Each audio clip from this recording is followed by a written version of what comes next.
Good afternoon, everyone. We are back for another episode of The Challenge We Face with Quacy Smith. I am your host, Kathleen Harris, and we are on the campaign trail as we campaign for the seat in the 9th District of Arizona. Quacy Smith is your Democratic candidate. And this is actually a part 2 to our previous episode where we sat and spoke with the Baker family, with Judy and with Kimmy, about the tragic loss of their son and brother, Stephen Baker. And so, Quacy, I want to welcome you back in.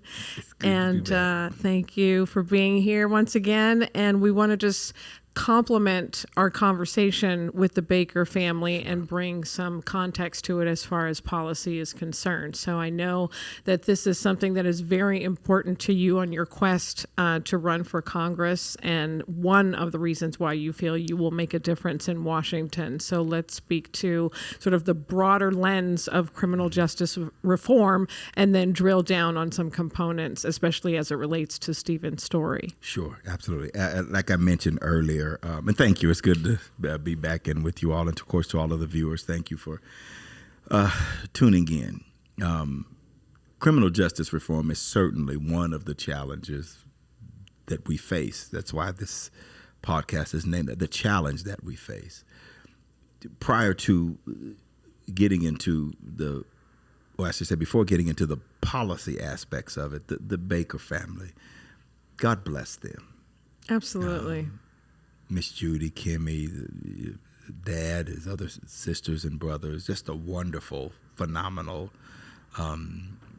church-going family, just good people. And sitting there even talking with them, it's a rough conversation. It's still fresh. I found myself in several places even being emotional because it's real.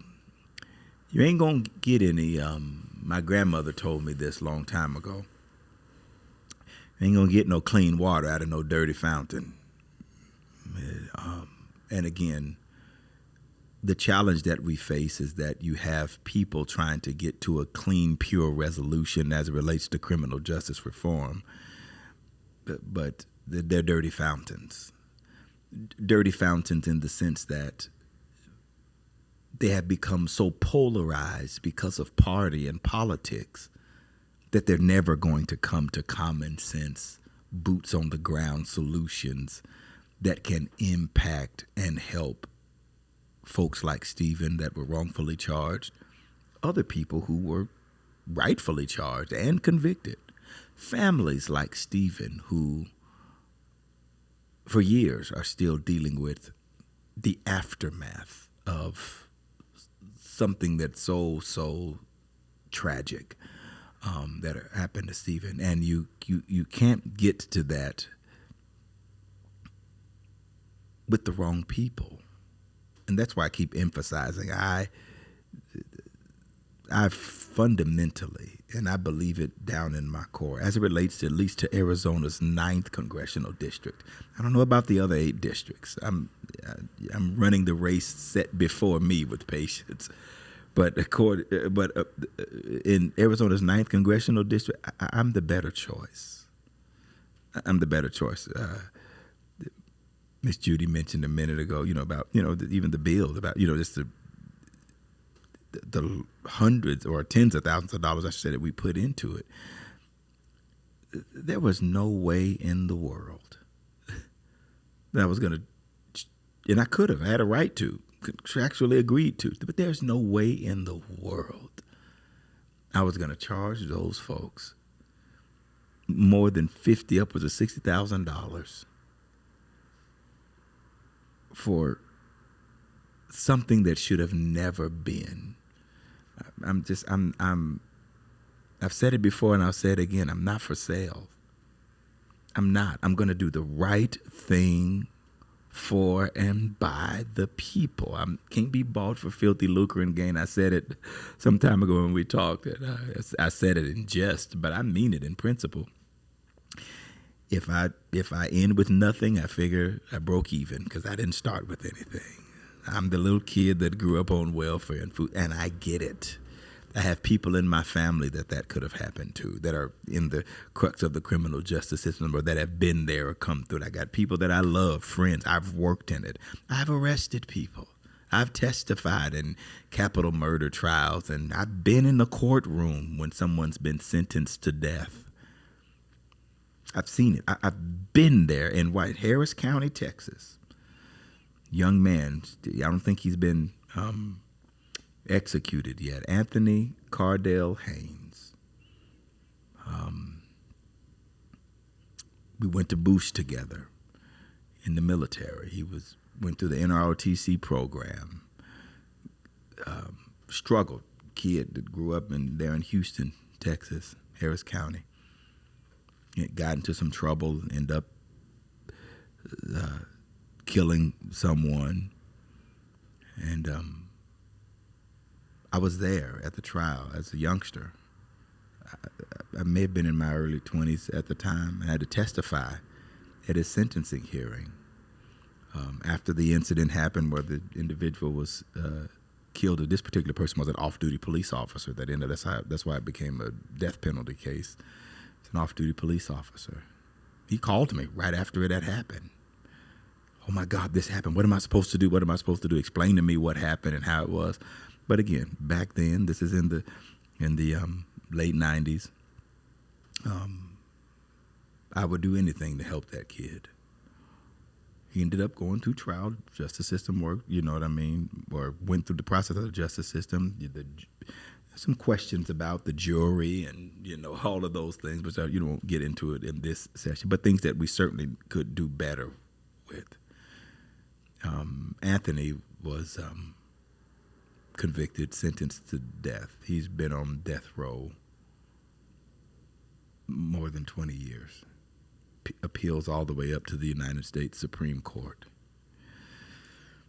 I was in there. I spoke to the judge. When he was sentenced to death. This ain't 6 months probation, 5 years, you're going to serve 85%, you get out and come home. The harrowing sound of hearing a judge say, and we find you guilty, and we sentence you, reading a jury's verdict, and we sentence you to death. Kathleen, I was there. I remember getting back on the plane, flying home. Back then, Continental Airlines was still. I flew on Continental. You can tell I remember this stuff because it's etched in my mind eternally. Answering that young man's letters and down through the years. Served in our military. We could do better about some things. Everybody deserves a fair shot at life. And I think, again, my statement is you're not going to get clean water out of a dirty fountain. It's not going to happen. It's amazing to me that you have seen this particular issue from so many different angles. I mean, I learn more about you every single day, and that is a story that I did not know, and that obviously impacted you as a youngster to this day. And so to have witnessed that, and then to have served as a police officer, served in the military, and then to come at this from a legal perspective as well. And also the church. We can't forget the church, because the fact of the matter is, as you mentioned in the previous episode, folks from the church come to you looking for legal advice. Absolutely. And you have to pastor and counsel. And so to see the different aspects of how this system functions and the people within it, you are the perfect person to speak to this. And I feel like this issue of criminal justice reform has been that can that's been kicked down the road for so many years in Washington, and there needs to be meaningful reform. Absolutely. And with you there, I feel like, there'll be a difference made. Sure. So. And you're absolutely right in the sense that this is something that's been kicked down the road. It's been, and again, to the clean water out of a dirty fountain analogy, the conversation of criminal justice in this country, and particularly in Washington, has been pitted because the persons involved have been hijacked by parties. You have the extreme left, who are wrong, that want to go all the way to defunding the police. I want to say with a clear voice, as a Democratic candidate, that's silly. That's silly. Let's say it again. I think I should for the folks standing in the back. That is silly. This is bad English, but you'll get it. We ain't defunding no police. We don't have enough on the streets as it is. Law enforcement agencies are severely understaffed. You got folks right here in the metropolitan area of Phoenix, the metro area, where officers are being pulled off of special assignments that are needed for drug trafficking and sex trafficking and child abuse and being forced to work patrol assignments just to keep up with radio traffic, calls for service, if you will. We're not defunding them. And policing next to our military, it's one of the most dangerous jobs, especially in Arizona with the gun laws the way they are. One of the most dangerous jobs that you will ever do. It's inherently dangerous. You don't get, this is to the folks on the far left, and I'm a Democrat, but I want to be clear about it. You don't get to dictate what's necessary for police officers if you have never put on the uniform, never stood behind the badge, never went 10-8 in a patrol unit, never had to wrestle down in a parolee that had made up their mind that they're not going to jail today and they will do anything, including kill you, to make sure that they are able to get to their daughter's quinceañera or to their, you don't, until you've had to face off with those issues. You don't get to make a blanket, ipsy-dixit, naked suggestion that you defund the police. It's just not, it doesn't make good sense. I think you don't take funds from them to fund other things that need to be put in place to support them. You find the funds to put those funds in place, but you don't rob Peter to pay Paul. Do the police officers need mental health services? Absolutely. I'm talking about in the field. Absolutely. But if someone is an active shooter or a domestic violence call and somebody having a mental break, but there's a weapon in there, do we need mental health professionals? Absolutely. Do we need them a part of the first responding mechanism? Absolutely. But for public safety, officer safety, these folks have to be staged until the scene is safe. Same thing if there's a shooting. We've seen this in our active shooter coverage in the media, Uvalde and other places. The police respond first. The fire department and ambulances and all that other stuff, they are staged until they can go in safely and get folks that have been injured. It would have to be the same scenario with mental health professionals. So are we going to take from what the police officers need to put this in place when they have to be staged until the officers get to know? We're going to give the officers more equipment, more resources, more of them, more training to where we can make sure that the scene is safe so that we can activate mental health professionals, or mental health professionals can talk those officers through the situation. It's things like that that need to be worked through, that you need to have people at the table that have done the job, have seen it from all sides, have their boots on the ground, and that can bring meaningful reform. Again, get clean water out of a dirty fountain. You're not going to get it when the conversation has been hijacked. Folks on the left, we're going to defund the police. Folks on the right, the far right, and I'm going to say it loudly to you too. I love my Republican brothers. I think we are better together.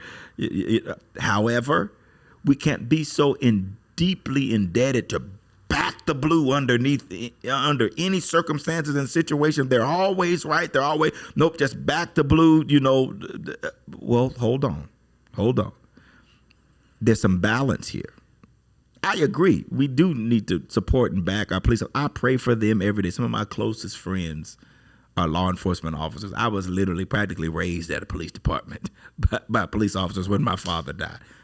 I support our law enforcement officers. I don't think they're paid enough. I don't think they're taken care of well enough when they retire. I think they get a lot of scrutiny. In some instances, it's meaningful and it's necessary. But we don't turn a blind eye to everything that is meaningful in the name of backing the blue. We don't do that. We don't give out authority without accountability. Authority should never be given without accountability. And the more authority that you're given, the more accountability there should be. There is no greater authority given in the realm of human existence and in a society than the ability to take someone's life when it is necessary. Every police officer is given that right to take someone's life when it is necessary. I've had a whole lot of close calls where I almost discharged my firearm on someone. I'm grateful that I never did that. Things turned, but we have to make sure that a part of this reform process that we address policing within the context of it, that we don't let the conversation of criminal justice reform get hacked, because a part of the problem is, and y'all know I'm telling the truth. Y'all know I'm telling the truth. I love it when people say that. Y'all know I'm telling the truth. You know, a part of the problem is that whenever we think criminal justice reform, it is always couched as a black issue, as a Democrat issue. It's always, right. And it's always brought up on the heels of some adverse event that got enough media attention to cause ripples or possibly affect someone's political aspirations. Sure. It's tragic what happened to George Floyd. Tragic what happened to George Floyd. I've represented several major civil rights litigation cases in the civil rights part of our law practice. But criminal justice reform was necessary, and it was a problem long before George Floyd was tragically killed.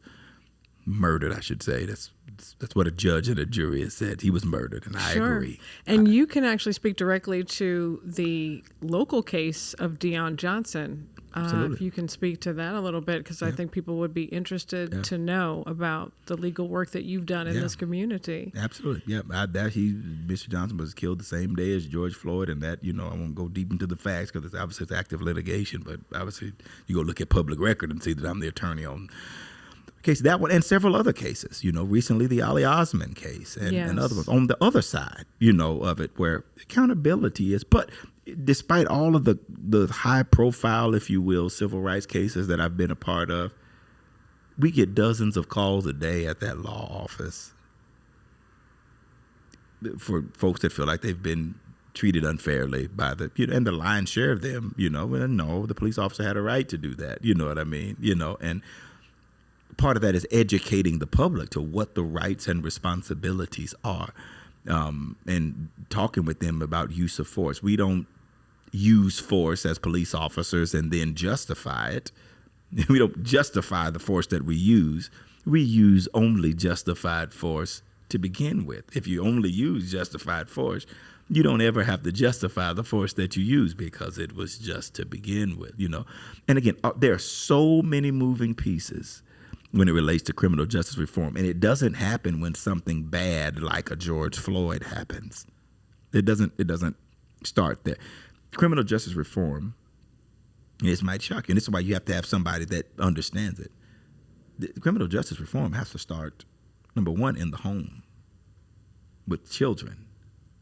Because a part of the reason that Black and brown folks feel like there's such an overwhelming issue with law enforcement officers because of what they're exposed to, what they see on TV. All of the bad is highlighted and none of the good is highlighted concerning the interaction with police officers. I think the folks that are patrolling needs to look more like the community. I think there needs to be more efforts to diversifying, if you will. This is not at the exclusion of white officers. Not at that excuse it, but I think you need to diversify. It's never been a bad idea that the officers that patrol the community live in the community. Policing was effective for us in Blythe, California, because we're a small community. Guess what? You don't get to treat somebody bad and as a police officer. And then you see him at the grocery store a few hours later. Absolutely. You've mentioned that, yes. Because there's only one grocery store. Now your uniform is off, and now you have to live with these people every day. Your kids play football at the same school, that on the same team that their kids. And so it requires you to take a different perspective. There were plenty of times. We had this one guy in Blythe. He was one of the town alcoholics. This guy used to go down to Bruce's casino and the bar down there, and he'd get liquored up real good. And here he comes every night, 2:00 in the morning after the bar closed, and he's walking across Hobson Way, across Maine. I mean, just drunk as a skunk.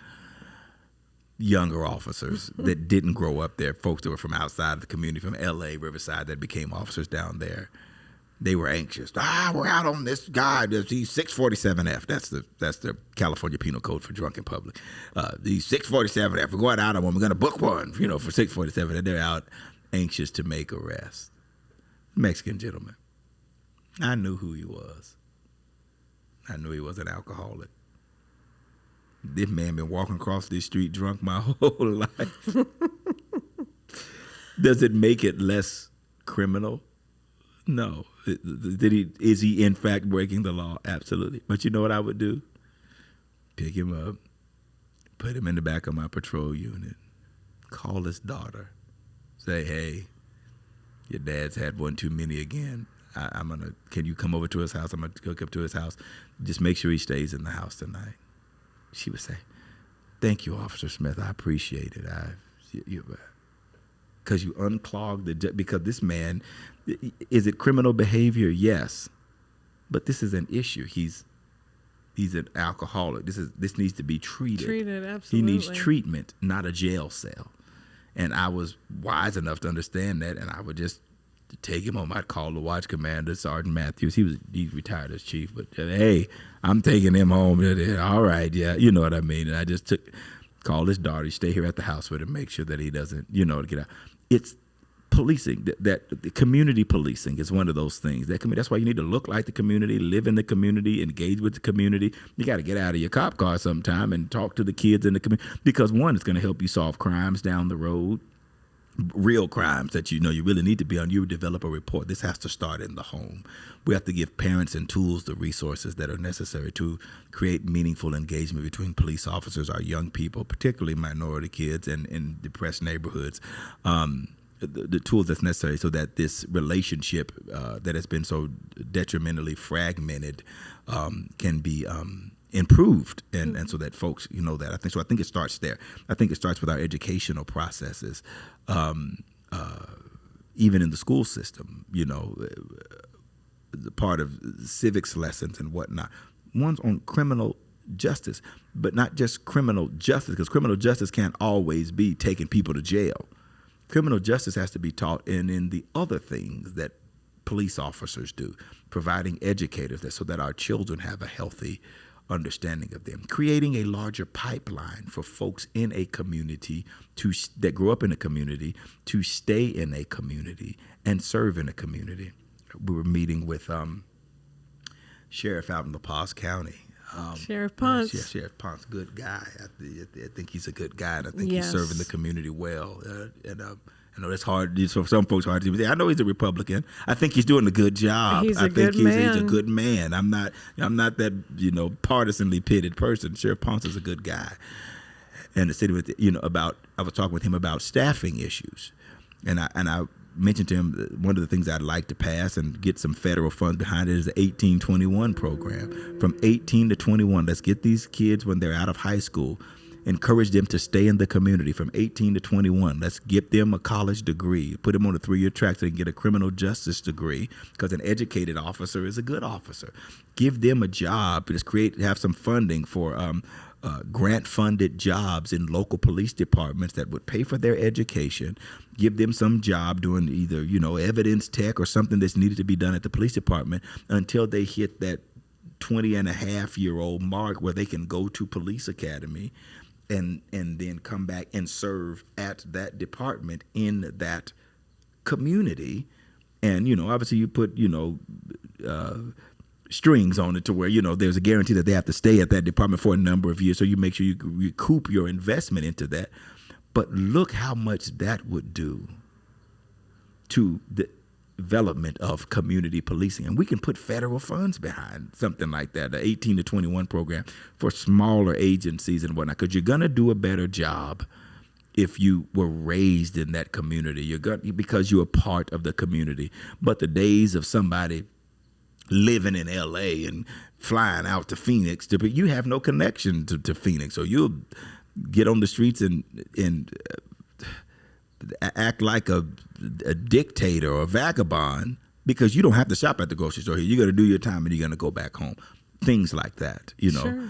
Of course, community policing, developing pathways to where people are serving in the community, that officers are in there, supporting them, making sure that the police have support and accountability. You don't just have police support. Yes, we back the blue, but we also have accountability and make sure that we're not kicking the can down the road when folks are killed, like in Ali Osman recent case that, shot for throwing rocks, at a cop car.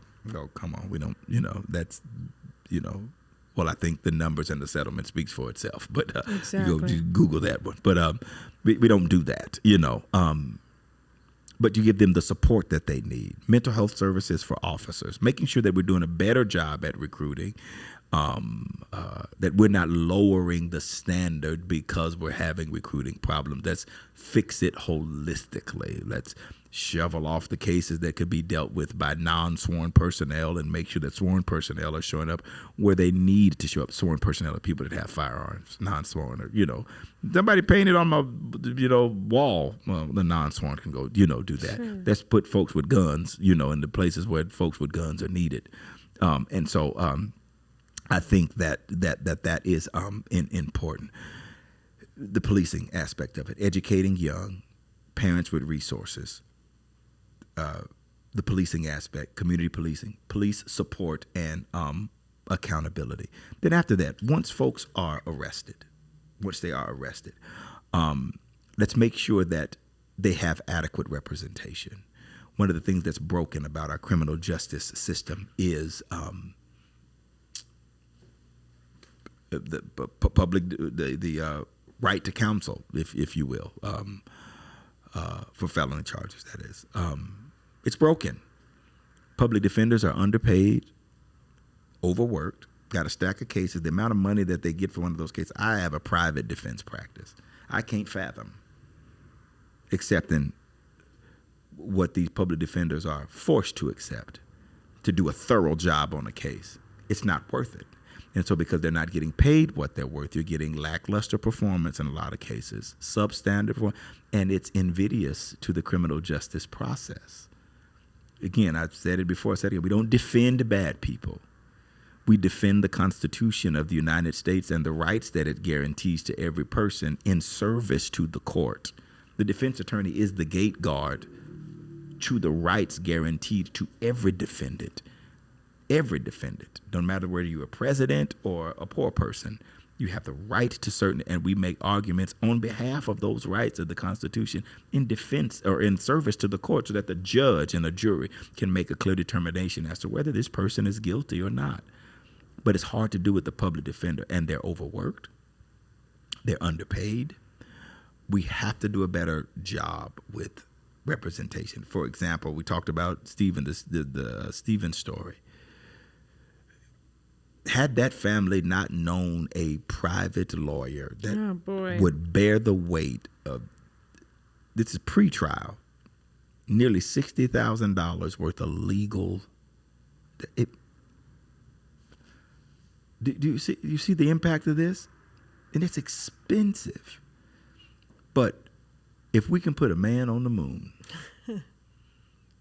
if we can send billions of dollars that we should be doing to Ukraine, imagine if we send a couple $1 billion to our criminal justice system to make sure that this right to counsel and this guarantee of innocence until proven guilty is properly handled. I was listening to one of the things or some of the things I should say that Justice Ketanji Brown Jackson, the newest member to the Supreme Court, was stating. She was a judge for some time and had her involvement in defense work, criminal defense work, if my mind serves me right. And I remember hearing her talk about why she, as a judge, she took her time and explained to criminal defendants so that they understood their rights, even when they had. This is what's important, so that folks understand. In our state here in Arizona, and this is state law. This is going to have to be, reformed under, state law, but some of it happens in federal court as well, a little different. But they have what they call a Donald advisement, where it's based on a case, a man named Donald, where a prosecutor offer you a plea deal, no interviews done, no anything done. They offer you. This happens in the state of Arizona every single day, 100 times a day, and it's wrong. It's wrong. It's deplorable. It's wrong. They'll set a plea deal. All right, I'm gonna give you 5 years, 7 years, whatever. But if you don't take this deal right now, today, it expires. As soon as I'm done talking, it's likely to be worse. You won't get this good of a deal again. This is the prosecutor telling a criminal defendant who enjoys the presumption of innocence that if you don't take this deal today, you're not going to get a better deal. In fact, you're going to get a worse deal if you make me work. Wow. That's the effect of it.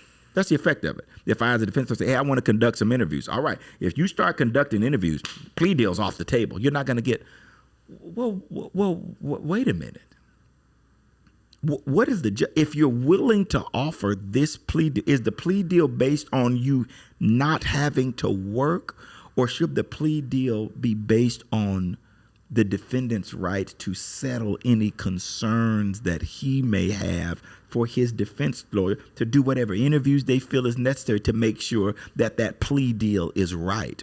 Or do you assault them with the plea deal saying, if you don't take this, it's going to be worse? Kathleen, that happens every single day right here in the state of Arizona at 201 West Washington, at 175 West Madison, and East Court Building and South Court. That right there happens. And it's wrong at its core. For a defendant to ask, can I interview these officers? If you do, I'm going to take this plea and it's going to be worse. Is that not coercion? And you know why the public defender, because most of these folks can't afford attorneys. That's right. You know why the public defender takes no interest in fighting and pushing back against that? Because the little money that they were given to deal with this case. And they've got a million other cases to deal with. And the juice ain't worth the squeeze. Wow. This is some of the reform. So again, this is not, and this ain't just happening to black folks. No. This is happening to all folks. Everybody's underneath this same. Now, granted, there are some differences, you know what I mean? And you don't have to take my word for the numbers, will speak for themselves. But this is a real life problem right here in Arizona. And I know some folks say, well, if they weren't breaking the law, they wouldn't be. That's cute. Wait until it's one of your kids or one of your grandkids or something unexpected, or somebody maybe like Stephen. Right. If we fix the process for one, we'll fix it for all. And let's fix it under the concept of maybe it might be one of your children one day. Maybe it might be one of your children one day. So the representation piece needs to be strengthened. We need to put some federal funds behind it. Make sure that these public defenders are taken care of. And we can put the policing representation for criminal defendants.